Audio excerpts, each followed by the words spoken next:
Bonjour à tous et bienvenue sur Paris Turf TV pour votre émission reçue 5 sur 5, la quotidienne consacrée au Quintet Plus et au Top 5.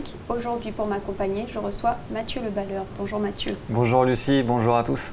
On va s'intéresser aujourd'hui à l'événement de ce samedi à Vincennes où il y a une très belle réunion. Ce sera le prix de Moulins-la-Marche, une course européenne pour des 7 à 10 ans sur le parcours classique, les 2700 mètres de la grande piste. Et on a fait le plein de partants, ils sont 18. Donc tout de suite Mathieu, je vais vous demander votre pronostic.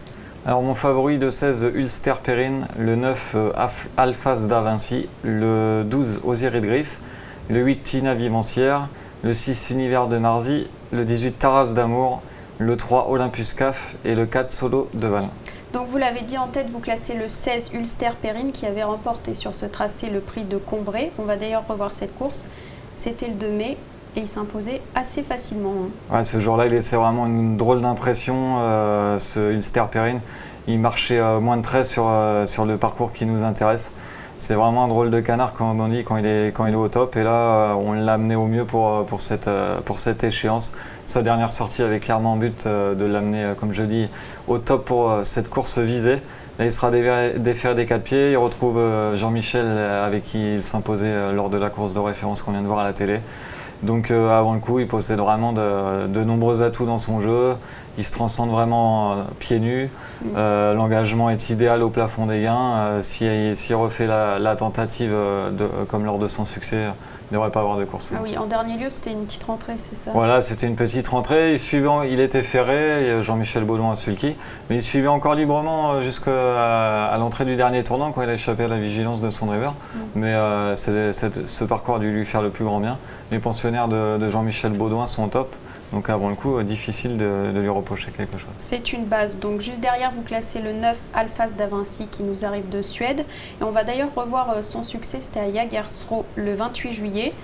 Sur les 3140 mètres et il s'imposait mais vraiment très facilement. Oui, là il ridiculisait littéralement l'opposition. Son principal opposant finissait à une trentaine de mètres.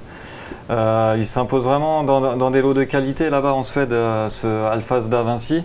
La dernière fois, il est deuxième d'un certain Melby Viking, qui est un super cheval là-bas en Suède. Sur 3100, il marchait 13,5, donc c'est vraiment une drôle de performance. Bon, après, Alphas d'Avinci, il n'est pas inconnu en France, il est venu l'an dernier. On le voyait comme un penalty sur la petite piste, il s'était fait battre sur le poteau. Lors de sa sortie suivante, il avait dû contrer une attaque d'un pensionnaire de Christian Bijon. Et il avait molli pour finir, il était vraiment décevant ce jour-là.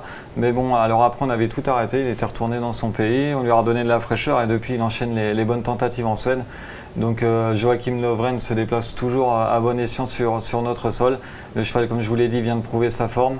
Donc avant le coup, les 2700 mètres de la grande piste ne vont pas lui poser de problème.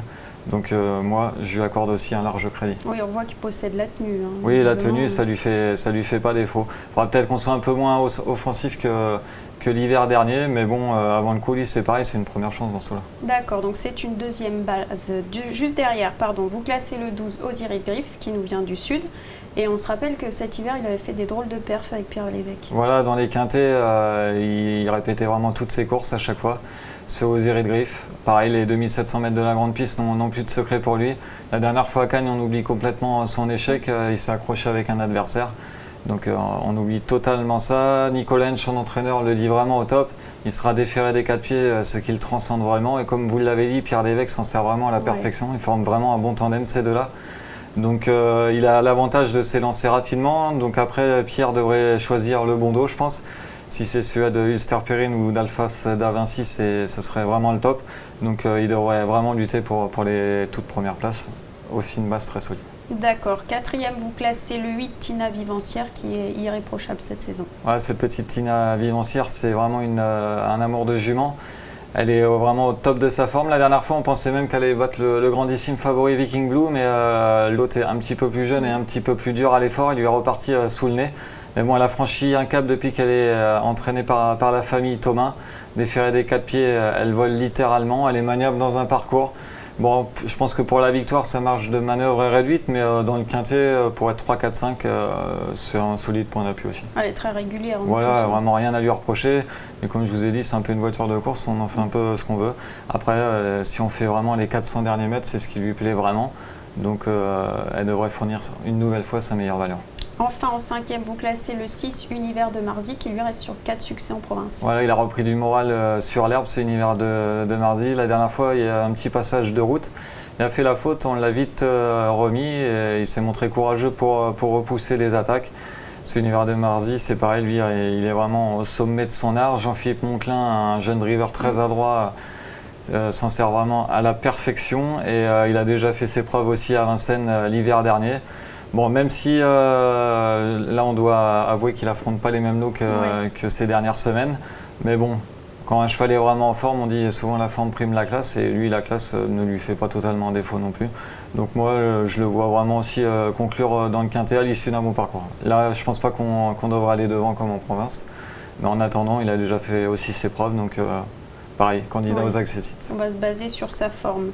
Vous n'avez pas classé le numéro 11 Ultra Classique, mais on va écouter ce que son entraîneur Emmanuel Bouillet a déclaré à Arnaud Lecomte. Il nous parle de son pensionnaire. On l'écoute. Écoutez, c'est un cheval avec qui on a énormément peiné à avoir bien, qui a fait un mauvais coup de sang à Vincennes. Et puis ensuite, c'est un cheval qui a fait une très bonne course à faire l'autre fois en seconde sur de la Creuse. Et je pense qu'il aurait pu lutter même avec s'il avait été un petit peu plus heureux en tête d'une droite. Et le problème, il n'a pas répété derrière parce que d'une part sur l'herbe c'était défoncé, il n'aime pas ça. Par contre à Divonne il nous a déçus et on s'est aperçu qu'il est bloqué le volet du palais.